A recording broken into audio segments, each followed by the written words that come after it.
राक्षसाचे लग्नाचे वराड. लग्न मान्य नसल्यामुळे या वराडाला क्रोधित होऊन जो शाप दिला गेला त्या शापामुळे संपूर्ण वराडाचे दगडी शिळेमध्ये रूपांतर झाले.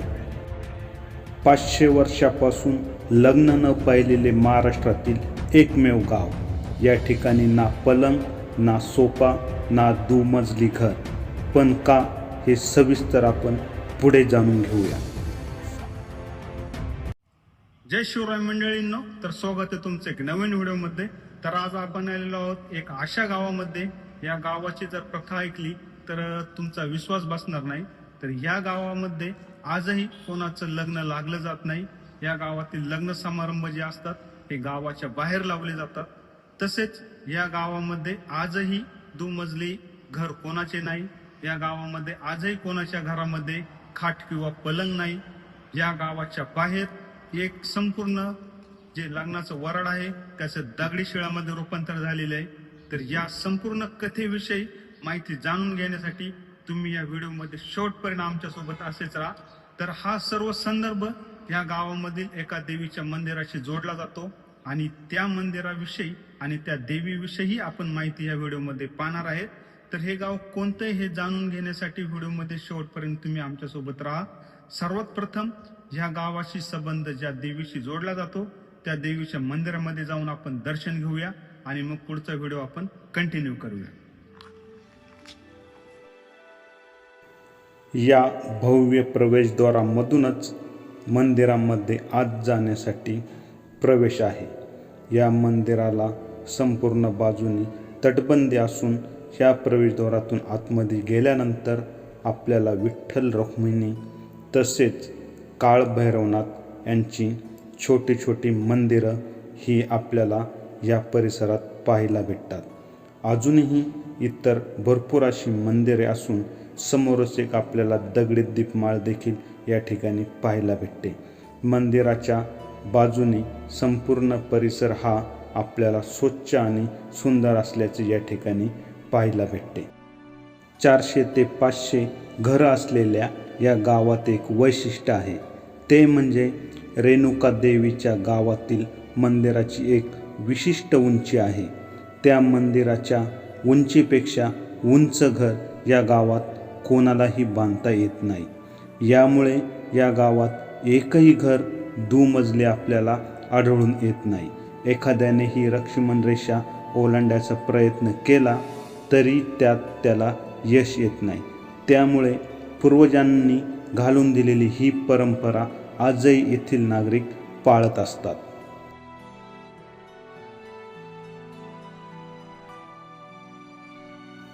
छत्रपती संभाजीनगर जिल्ह्यातील पैठण तालुक्यात चौंडाळा हे छोटेसे गाव आहे. या गावाची लोकसंख्या 800 ते 1000च्या आसपास असून या गावात रेणुका देवीचे मंदिर आहे. हे मंदिर माहूरच्या रेणुका देवीचे उपपीठ म्हणून देखील ओळखले जाते. तर मंडळींनो, आत्ताच आपण देवीचे दर्शन घेतलेले आहे, देवीचे मंदिर देखील पाहिलेले आहे.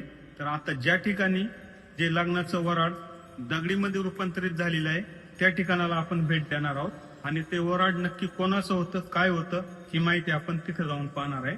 तर तुम्ही व्हिडिओमध्ये शेवटपर्यंत आमच्यासोबत असेच राहा.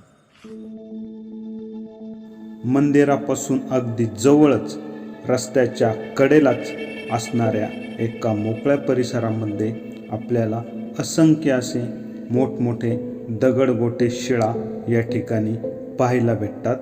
तर याच ठिकाणी आता आपण पूर्ण आख्यायिका समजून घेण्यासाठी आलेलो आहोत. तर मंडळींनो, आपण रेणुका माता मंदिर इथून दर्शन घेऊन या ठिकाणी आलेलो आहोत. तर हे पाठीमागे तुम्हाला जे दगड दिसत आहेत हे दगड म्हणजेच एक लग्नाचं वराड आहे. तर ही आख्यायिका अशी आहे की एक दैत्य म्हणजे राक्षस देवीच्या मागे लागून देवी बरोबर लग्न करण्यासाठी देवीला बळजबरी करत होता. तर देवीने त्या राक्षसाचं कोणतंही म्हणणं ऐकलं नाही आणि त्याच्याबरोबर लग्नाचा जो प्रसंग आहे हा देवीने टाळून लावला. तर देवीने रागात येऊन ह्या जो राक्षस होता त्या राक्षसाने आपल्याबरोबर लग्नासाठी वराड म्हणजे माणसे घेऊन आला, म्हणजे राक्षस घेऊन आला. तर देवीने रागात येऊन या राक्षसाला शाप दिला आणि त्या श्रापामुळे ह्या राक्षसाबरोबर जे आलेलं लग्नाचं वराड आहे, या संपूर्ण वराडाचं या दगडीशिळामध्ये रूपांतर झालं. तुम्ही या ठिकाणी पाहू शकता की याच ठिकाणी तुम्हाला या दगडीशिळा पाहायला भेटतील.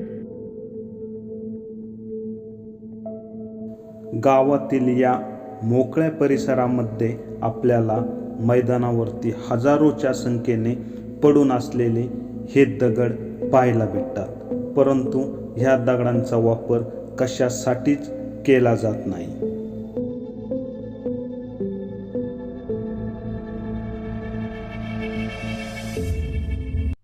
तर मित्रांनो, देवीने या राक्षसाच्या वराडाला जो श्राप दिला त्यामुळे या ठिकाणी हे त्यांचे दगडीशिळेमध्ये रूपांतर झाले आणि देवी ही अविवाहित राहिली, म्हणजे देवीने लग्न केले नाही. तर आपल्या गावातील देवीने लग्न केलं नाही म्हणून या गावामध्ये आजही 400 ते 500 वर्षापासून अशी एक प्रथा आहे की या चौंडाळा गावाच्या हद्दीमध्ये कोणीही आपल्या मुलामुलीचे लग्न लावत नाही. आपल्या मुलामुलींचे लग्न लावण्यासाठी हे लोक गावाच्या वेशीबाहेर आपल्या मुलामुलींची लग्न लावतात, पण गावामध्ये आजही कोणताही लग्न समारंभ झालेला नाही. दुसरी गोष्ट अशी की या गावामध्ये आजही कोणाच्या घरामध्ये खाट किंवा पलंग नाही. याचे कारण असे की देवीची मूर्ती ही पलंगावरती बसवलेली मंदिरामध्ये पाहायला भेटते. तर देवी जर पलंगावरती बसलेली आहे तर आपण कोणीही पलंगावरती किंवा खाटावरती बसायचं नाही. त्यामुळे आजही कोणाच्या घरामध्ये खाट किंवा पलंग नाही. एवढेच नव्हे तर कोणीही घरात गादीवरती सुद्धा झोपत नाही. या ठिकाणी आपण माहिती घेतली असता आपल्याला असे समजते, जर या गावामध्ये जर कोणतीही स्त्री डिलिव्हरीसाठी जर आली आणि तिची डिलिव्हरी झाली तरीही त्या स्त्रीला देखील खाट किंवा पलंग वरती झोपवत नाही. खाली एक साधारण चटई अंथरून त्या चटईवरती हवे तर पाहिजे तितक्या गोंधळ्या अंथरल्या जातात आणि त्यावरती ते लहान बाळ आणि स्त्रीला झोपवतात आणि स्त्रीला कुठल्याही गादीवरती किंवा पलंगावरती झोपवले जात नाही. हे करत असताना ह्या गावामधील जी बाळांत झालेली महिला आहे किंवा तिचं मूल असेल, ह्या मुलाला कुठलाही आजार किंवा काही एक विकार होत नाही. जोपर्यंत ती महिला आणि बाळ या गावाच्या हद्दीत आहे तोपर्यंत बाळ आणि माता ही दोघांचीही प्रकृती अतिशय सुंदर अशी असते, अशी माहिती आपल्याला मिळाली.